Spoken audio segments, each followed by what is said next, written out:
இப்ப இப்ப சப்போஸ் இப்போ தேர்தல் நெருங்க நெருங்க ஒருவேளை இவங்க எல்லாரையும் இணைக்கல, வழக்கம் போல அவங்க வெளியவே இருங்க, உள்கட்சிகள் நாங்க தலையிட மாட்டோம்னு பாஜக ஒதுங்கியே நின்றுட்டாங்கன்னா செங்கோட்டையன் என்ன பண்ணுவார் அந்த சமயத்துல? இல்ல செங்கோட்டையன் இப்படியே சொல்லிட்டாருல்ல, பொதுச் செயலாளர் தலைமையில கட்சி நல்லபடியா தான் போயிட்டு இருக்கு அப்படின்ட்டாரு. அவர் விலகி செல்லுகிற மனப்பான்மை இல்ல. போக்கு சரியில்லை, அதிருப்தி. ஒரு அரசியல் கட்சியில அதிருப்தி இருந்தாலும் கூட கட்சியின் வெற்றி முக்கியம் என்று வருகிற பொழுது உடன்பட்டு போவார்.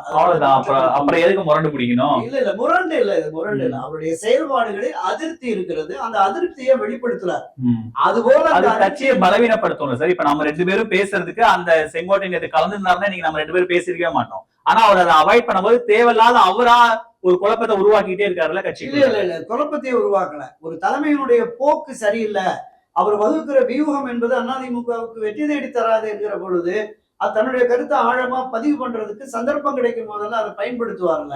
ஒரு கட்சியின் தலைமை கட்சியினுடைய வெற்றிக்கு பாதகம் விளைவிக்கிறது என்கிற கருத்தாக்கம் கட்சியினருக்கு வந்தா, அதிமுகவுக்கு வந்தா கட்சி தலைமைக்கே அவன் பாடம் புகட்டுவான். அதற்கு பெரிய உதாரணம் 1996ஆம் ஆண்டு செல்வி ஜெயலலிதாவை தோத்துட்டாங்க.